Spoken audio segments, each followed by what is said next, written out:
Baik, Assalamualaikum warahmatullahi wabarakatuh. Perkenalkan, kami dari kelompok satu yang beranggotakan Cutzata Zakira, Bidala Rosa Amalia, Jehan Safat Ningrat, Fajar Rahmat Zega, Hilbert Yolanda Silain, dan Talita Zakira. Di sini kami akan mempresentasikan analisa imbalan jasa arsitek.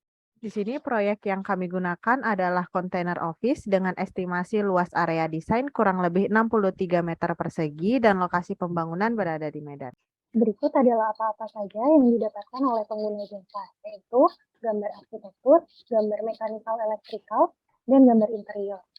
Kemudian, proyek ini dikerjakan dengan estimasi waktu 6-8 minggu dan dengan biaya desain 25 juta. Rekapitulasi rencana anggaran biaya bangunan ini, proyek ini memiliki total biaya pembangunan sebesar 929.730.000. Ke dalam pembahasan pertama, yaitu analisa imbalan jasa berdasarkan pedoman kerja antara arsitek dengan pengguna jasa. Dalam pedoman kerja antara arsitek dengan pengguna jasa, bab 6, pasal 50, besarnya imbalan jasa pekerjaan perancangan arsitektur atau bangunan yang diterima oleh arsitek ditentukan berdasarkan komponen-komponen biaya bangunan. Di antaranya biaya bangunan, kategori bangunan, serta lingkup dan tahap penugasan. Yang termasuk ke dalam biaya bangunan, yang pertama, bahan beserta upah pekerjaan arsitektur dan struktur. Yang kedua yaitu peralatan beserta upah pengadaan dan pemasangan sistem elektrikal dan mekanikal. Yang ketiga ada biaya-biaya pekerjaan tidak langsung seperti biaya pengelolaan dan sewa peralatan. Dan yang terakhir yaitu keuntungan pelaksanaan konstruksi. Kemudian ada kategori bangunan, bangunan khusus sosial, kategori 1, kategori 2, dan kategori 3. Dan selanjutnya ada lingkup dan tahap penugasan. Di sini dinyatakan dalam persentase untuk menilai bobot masing-masing pekerjaan, serta dalam menentukan pengaturan angsuran pembayaran imbalan jasa. Untuk kategori bangunan, seperti yang sudah disebutkan sebelumnya, di sini terbagi menjadi 5, bangunan khusus, bangunan sosial, bangunan kategori 1, bangunan kategori 2, dan bangunan kategori 3. Bangunan khusus di sini merupakan bangunan-bangunan yang dimiliki, digunakan, dan dibiayai oleh pemerintah sesuai tercantum dalam Pedoman Teknik Pembangunan Bangunan Gedung Negara. Untuk bangunan sosial di sini memiliki fungsi sosial yang tidak bersifat komersial. Contohnya adalah masjid, gereja, dan tempat beribadah lainnya. Ada rumah penampungan yatim piatu, dan ada bangunan pelayanan masyarakat dengan luas maksimum 250 meter persegi. Lalu contoh lainnya adalah bangunan rumah tinggal atau hunian dengan luas maksimum 36 meter persegi. Untuk bangunan kategori 1 di sini memiliki karakter sederhana, kompleksitas, dan tingkat kesulitan yang rendah. Untuk tipe hunian, ada contohnya asrama dan hostel. Untuk tipe industri, contohnya adalah bengkel dan gudang. Dan untuk tipe komersial, contohnya adalah bangunan-bangunan tidak bertingkat dan tempat parkir. Untuk bangunan kategori 2, di sini memiliki karakter, kompleksitas, dan tingkat kesulitan rata-rata. Untuk tipe hunian, contohnya apartemen, kondominium, dan komplek perumahan. Untuk tipe industri, ada gardu pembangkit listrik, gudang pendingin, pabrik. Untuk tipe komersial, contohnya ada bangunan parkir bertingkat, kafetaria, restoran, kantor, perkantoran, ruko, toko, pusat perbelanjaan, pasar, hanggar, stasiun, terminal, dan superblok atau fungsi campuran. Untuk tipe komunitas, di sini ada auditorium, bioskop, ruang pameran, ruang konferensi, ruang serbaguna, ruang pertemuan, perpustakaan, penjara, dan kantor pelayanan umum. Untuk tipe pelayanan medis ada klinik spesialis, klinik umum, dan rumah jompo. Untuk tipe pendidikan ada sekolah dan tempat perawatan, dan untuk tipe rekreasi ada gedung olahraga, gimnasium, kolam renang, stadion, dan taman umum. Bangunan kategori 3 di sini memiliki karakter, kompleksitas, dan tingkat kesulitan yang tinggi. Untuk tipe hunian, contohnya rumah tinggal privat. Tipe komersial itu ada bandara dan hotel. Untuk tipe komunitas ada galeri, ruang konser, museum, monumen, dan istana. Untuk tipe pelayanan medis ada rumah sakit dan sanatorium. Untuk tipe pendidikan ada laboratorium, kampus, dan pusat penelitian atau riset. Untuk tipe peribadatan ada gereja, kelenteng, masjid, dan tempat peribadatan lainnya yang luasnya lebih dari 250 meter persegi. Dan untuk tipe lainnya ada kantor kedutaan, kantor lembaga tinggi negara, pemugaran, renovasi, dan bangunan dengan dekorasi khusus. Selanjutnya yaitu penentuan imbalan berdasarkan tahap pekerjaan. Berikut adalah tabel bobot persentase imbalan berdasarkan tahap pekerjaan.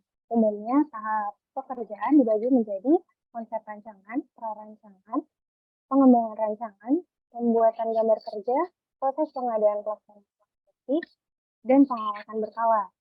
Namun khusus untuk bangunan kategori sosial, tahap pekerjaan dibagi menjadi tahap rancangan dan tahap pelaksanaan. Masuk dalam perhitungan imbalan jasa berdasarkan biaya bangunan yang merujuk pada pedoman kerja antara BI dengan pengguna jasa. Pada pedoman ini terdapat tabel imbalan jasa berdasarkan biaya bangunan. Biaya bangunan kontainer office yang tertera pada RAB yaitu 929 juta 730.000. Biaya bangunan ini terletak antara 200 juta sampai 2 miliar. Terdapat catatan jika biaya bangunan terletak antara dua jumlah biaya yang tercantum dalam kolom pertama tabel tersebut di atas, maka persentase imbalan jasa dapat mengikuti kurva dalam lampiran. Jadi untuk grafik perhitungan jasa, proyek bangunan kontainer office di sini masuk ke bangunan kategori 2.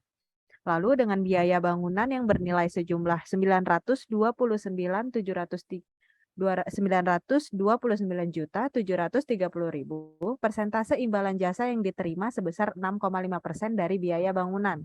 Maka di sini biaya bangunan 929 juta dikali dengan persentase imbalan jasa 6,5%, maka imbalan jasa yang diterima dari proyek bangunan kantor tersebut berdasarkan dari pedoman hubungan IAI dan pengguna jasa adalah sebesar Rp60.432.450. Untuk poin B, membahas tentang billing rate Inkindo, pedoman standar minimal tahun 2021 yang dikeluarkan oleh Inkindo dibuat untuk memenuhi kebutuhan Badan Usaha Jasa Konsultasi Nasional untuk penyusunan penawaran harga atau usulan biaya, serta dapat digunakan oleh pengguna jasa sebagai acuan dalam menyusun RAB dan HPS kegiatan jasa konsultasi. Nah, pedoman standar minimal untuk tahun 2021 yang disusun oleh Inkindo ini terdiri atas dua komponen pokok. Yang pertama itu adalah remunerasi atau biaya personil atau billing rate dan biaya langsung atau direct cost. Namun pada pembahasan kali ini akan lebih berfokus pada billing rate saja. Pengertian daripada billing rate sendiri itu adalah jumlah beban biaya yang ditagihkan oleh perusahaan penyedia untuk penyediaan layanan jasa pada satuan waktu tertentu, dan juga sebagai biaya langsung personil yang pada prinsipnya sendiri merupakan imbalan real yang diterima oleh seorang tenaga ahli yang biasa disebut take home pay atau THP yang dikalikan dengan suatu faktor yang dihitung berdasarkan overhead perusahaan konsultan yang bersangkutan. Jadi intinya di sini adalah jumlah biaya yang ditagihkan.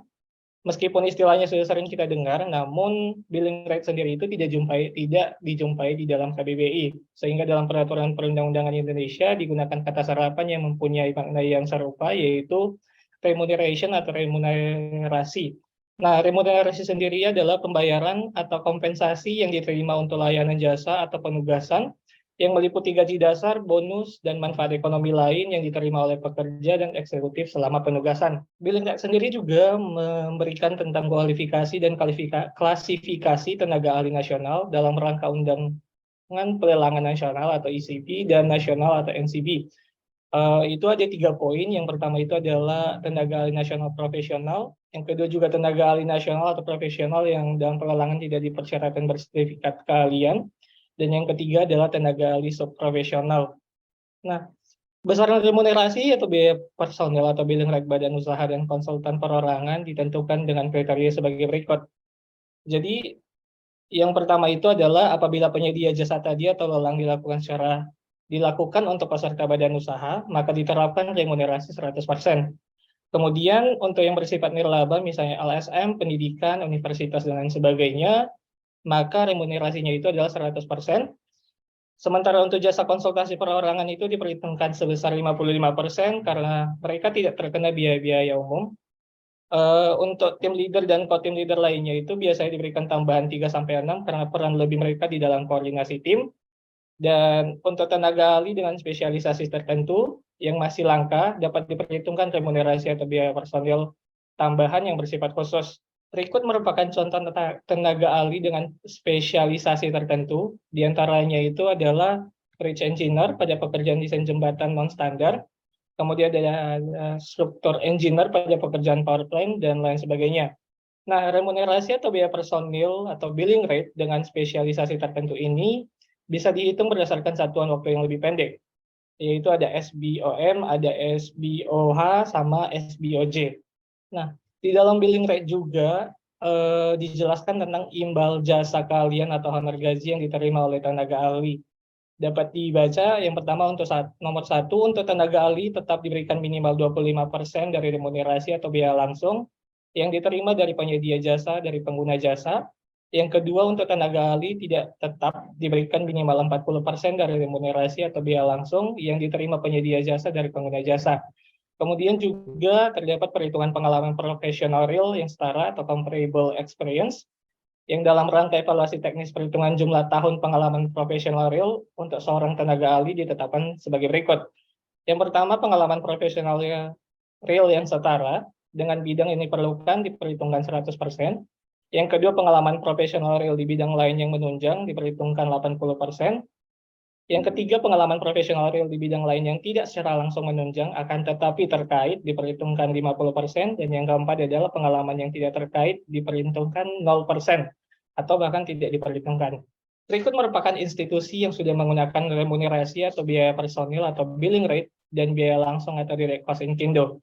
Yang pertama itu adalah Badan Rehabilitasi dan Rekonstruksi, NAD dan NIAS 2005, ada Departemen Pekerjaan Umum, Lembaga Kebijakan Pengadaan Barang atau Jasa Pemerintah, dan lain sebagainya. Nah, untuk cara menentukan billing rate memakai pedoman Inkindo dengan syarat yang telah memiliki SKA atau SKK, di dalam Inkindo terdapat tabel biaya personil yang di mana pertama-tama harus dikonversikan ke dalam indeks sesuai dengan provinsi tempat diadakannya proyek. Sebagai contoh, seorang arsitek alih utama yang berpengalaman 10 tahun berpendidikan S1 atau S2 atau S3 bisa dilihat dari tabel di kanan biaya personilnya. Nah, jika lama proyeknya lebih dari 1 bulan, maka dikalikan dengan lama proyeknya. Bisa dilihat dari tabel di kanan bahwa jika ahli utama berpengalaman 10 tahun memiliki SKA dan dia sebagai contoh dia berpendidikan sebagai S1, maka 40.849.900 dikalikan dengan 3 bulan. Jadi biaya personil yang dia dapat adalah 122.549.700. Di dalam Inkindo juga diatur untuk biaya personil tenaga ahli tanpa SKA atau SKK. Bisa dilihat dari tabel sebelah kanan yang telah dikonversikan sesuai dengan provinsi, dalam hal ini Sumatera Utara. Sebagai contoh, tenaga ahli yang berpengalaman 10 tahun, berpendidikan S1, S2, atau S3, bisa dilihat dari tabel di sebelah kanan sebagai biaya personilnya. Dan juga jika lama proyeknya lebih dari 1 bulan, maka dikalikan dengan lama proyek yang dikerjakan. Dalam hal ini, sebagai contoh, proyek dikerjakan dalam 3 bulan. Maka tenaga ahli dalam berpengalaman 10 tahun yang tidak memiliki SKA atau SKK, berpendidikan S1 sebagai contoh, dikalikan dengan 3 bulan, 30.719.500 dikalikan 3 bulan menjadi 92.158.500. Maka itulah yang didapat tenaga ahli menggunakan pedoman billing rate Inkindo. Nah, di billing rate Inkindo juga diatur untuk biaya personil bagi tenaga pendukung untuk mendukung proyek tersebut. Bisa dilihat ada tabel-tabel biaya personilnya. Nah, kesimpulan dari menghitung billing rate menggunakan pedoman Inkindo, yang pertama yaitu penentuan billing rate menurut Inkindo didasarkan oleh biaya personil atau biaya perorangan dalam satu proyek. Yang kedua, penentuan billing rate juga ditentukan berapa lama proyek dikerjakan. Semakin lama proyek dikerjakan, maka biaya personilnya akan semakin tinggi. Yang ketiga, penentuan billing rate juga ditentukan berdasarkan pengalaman, status pendidikan. Maka semakin tinggi status pendidikan dan pengalamannya, semakin tinggi pula biaya personilnya. Nah, maka dalam hal studi kasus, jika memakai pedoman Inkindo billing rate, yang dimana yang didapat dalam hal ini sebagai konsultan arsitek antara lain sebagai tim ketua arsiteknya 1 orang berpengalaman 10 tahun, berpendidikan S1, memiliki sertifikat SKA, dalam hal ini ahli utama. Yang kedua adalah asisten arsitek 1 tahun, 1 orang pengalaman 5 tahun, pendidikan S1, memiliki sertifikat SKA, dalam hal ini ahli media. Dan juga ada tenaga ahli yang dimana ada surveyor 1 orang berpengalaman 2 tahun, berpendidikan S1, dia tidak memiliki sertifikat. Yang kedua adalah drafter, ada 3 orang, ada drafter arsitektur, ada drafter mekanikal dan interior yang memiliki pengalaman masing-masing 3 tahun dan juga berpendidikan masing-masing S1. Di sini mereka tidak memiliki sertifikat, yang dimana kita bisa lihat billing rate-nya dalam 1 bulan dan dalam 2 bulan. Dalam 2 bulan, tim tersebut mendapatkan total biaya personilnya antara lain 284.401.600 rupiah. Selanjutnya, menganalisa menggunakan Peraturan Pemerintah Pekerjaan Umum dan Perumahan Rakyat Nomor 22 Tahun 2018 tentang pedoman pembangunan gedung negara. Bangunan gedung negara merupakan bangunan gedung untuk keperluan dinas yang menjadi barang milik negara atau daerah dan diadakan dengan sumber pembiayaan yang berasal dari dana APBN, APBD, dan atau perolehan lainnya yang sah. Bangunan gedung negara sendiri dikelompokkan menjadi 3, yaitu bangunan gedung kantor, rumah negara, dan bangunan gedung negara lainnya. Klasifik bangunan gedung negara juga dibagi 3. Yang pertama bangunan gedung sederhana, yaitu kantor dan bangunan lainnya dengan jumlah lantai di bawah 2 lantai, kantor dan bangunan lainnya dengan luas di bawah 500 meter persegi, serta rumah negara tipe C, D, dan E. Untuk tipe C yaitu diperuntukkan kepada kepala subdirektorat, kepala bagian, dan pejabat setingkat. Untuk tipe D diperuntukkan untuk kepala saksi, kepala subbagian, dan pejabat setingkat. Dan juga untuk tipe E yaitu untuk PNS golongan 1 dan golongan 2. Yang kedua yaitu ada bangunan tidak sederhana yang merupakan kantor dan bangunan dengan jumlah lantai di atas 2 lantai, kantor dan bangunan dengan luas di atas 500 meter persegi, serta rumah negara tipe A dan B. Untuk rumah negara tipe A diperuntukkan kepada Sekretaris Jenderal, Direktorat Jenderal, Inspektur Jenderal, dan pejabat setingkat. Tipe B itu diperuntukkan untuk direktur, kepala biro, dan juga pejabat setingkat. Serta bangunan khusus, yaitu bangunan yang memiliki persyaratan perencanaan dan pelaksanaannya perlu penyelesaian atau teknologi khusus. Lalu bangunan dengan tingkat kerahasiaan tinggi untuk kepentingan nasional, serta bangunan yang mempunyai risiko bahaya yang tinggi. Bangunan khusus ini termasuk seperti Istana Negara, stasiun kereta api, dan juga rumah jabatan untuk menteri. Dalam pembangunan bangunan gedung negara, ini memiliki beberapa tahap, yaitu tahap persiapan, tahap perencanaan teknis, tahap pengawasan, tahap konstruksi, lalu ada tahap pelaksanaan konstruksi, tahap pasca konstruksi, dan tahap pemanfaatan, tahap pelestarian, dan juga tahap pembongkaran. Untuk perencanaan yang dilakukan arsitek masuk ke dalam tahap perencanaan teknis yang lingkup pekerjaannya yaitu yang pertama konsepsi perencanaan, prarancangan, pengembangan rancangan, serta rancangan detail. Maka dalam tahapan tersebut terdapat komponen biaya bangunan yang diatur dalam Peraturan Pemerintah Pekerjaan Umum ini yang dibahas dalam pasal 20 ayat 1, yaitu ada 4 bagian. Yang pertama ada biaya pelaksanaan konstruksi, yang kedua biaya pengelolaan kegiatan, yang ketiga biaya perencanaan teknis, dan yang terakhir ada biaya pengawasan teknis. Maka dari proses perencanaan teknis, ada pembayaran biaya perencanaan teknis yang didasarkan pada pencapaian prestasi atau kemajuan perencanaan setiap tahapan yang meliputi 6 tahap. Yang pertama, tahap konsepsi perancangan sebesar 10%, yang kedua, tahap praperancangan sebesar 20%, yang ketiga, tahap pengembangan rancangan sebesar 25%, yang keempat, tahap rancangan detail yang terdiri dari gambar detail, RKS dan RAB sebesar 25%, yang kelima, ada tahap pelelangan penyedia jasa, pelaksanaan konstruksi sebesar 5%, yang terakhir ada tahap pengawasan berkala sebesar 15%.